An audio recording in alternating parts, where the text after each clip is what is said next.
হাইকোর্টে ফের স্বস্তি রেখা পাত্রর। পয়লা জুনের অভিযোগের ভিত্তিতে কড়া পদক্ষেপ নয় এই নির্দেশ কলকাতা হাইকোর্টের।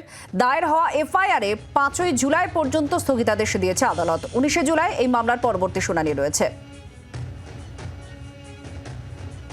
অনুমাংশু আমাদের প্রতিনিধির সঙ্গে রয়েছেন। অনুমাংশু, আদালত ঠিক কি বলেছে এই স্থগিতাদেশ দেওয়ার সময়? সেটা হচ্ছে আজকে বসিরহাটের বিজেপি প্রার্থী রেখা পাত্র তিনি নিজেই সশরীরে এসে মামলা নির্দেশ হচ্ছে যে অর্থাৎ পয়লা জুন যে দায় করেছে পুলিশ ভাবে মামলার উপর 5ই জুলাই পর্যন্ত স্টে থাকছে। অর্থাৎ এই এফআইআর উপর ভিত্তি করে পুলিশ কোনোভাবে কোনো কড়া পদক্ষেপ নিতে পারবে না, এমনটাই নির্দেশ দেওয়া হয়েছে। দ্বিতীয়ত বলা হয়েছে যে আগামী 19 তারিখ মামলা পরবর্তী শুনানি, সেই দিন আদালত বাকি বিষয় শুনবে। অর্থাৎ স্টেট এই মামলার পরিপ্রেক্ষিতে কি অ্যাকশন নিয়েছে, কেন এফআইআর করেছে, তার কৈফিয়ত আগামী 19 তারিখ পরবর্তী হিয়ারিং এ তারা জানাবে। অনুমাংশু, তুমি আমাদের সঙ্গে থাকো। আর এই নিয়ে কি বক্তব্য রয়েছে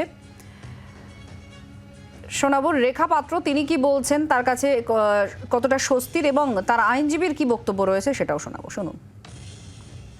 যে বিনা দোষে ভোট করাচ্ছে, ভোট করে যে বের করছে, যে ছেলেগুলো মেয়েগুলো প্রত্যেকের উপরে হামলা করছে এবং তাদের ছেলেদেরকে বিনা দোষে অ্যারেস্ট করে যে ওখানে যে ক্যাম্প করা হয়েছিল পুলিশের, সেই ক্যাম্পে নিয়ে আটকে তাদের উপরে মানসিকভাবে টর্চার করা হচ্ছিল, মারধর করা হচ্ছিল।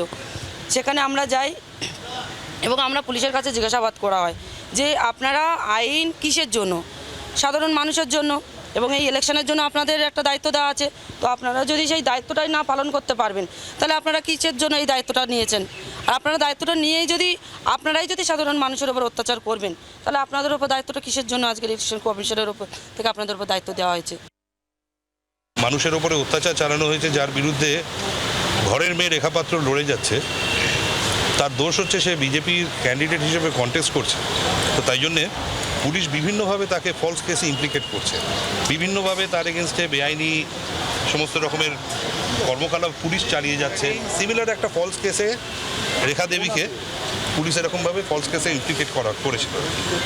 তাতে মহামান্য উচ্চ ন্যায়ালয় মাননীয় বিচারপতি জয় সেনগুপ্ত, কনসিডারিং দ্য ফ্যাক্ট যে উনি ইলেকশনে কন্টেস্ট করছেন, ওনার বিরুদ্ধে যাতে পুলিশ কোনো কোয়ার্সিভ অ্যাকশন না নিতে পারে সেই অর্ডার দিয়েছিলেন।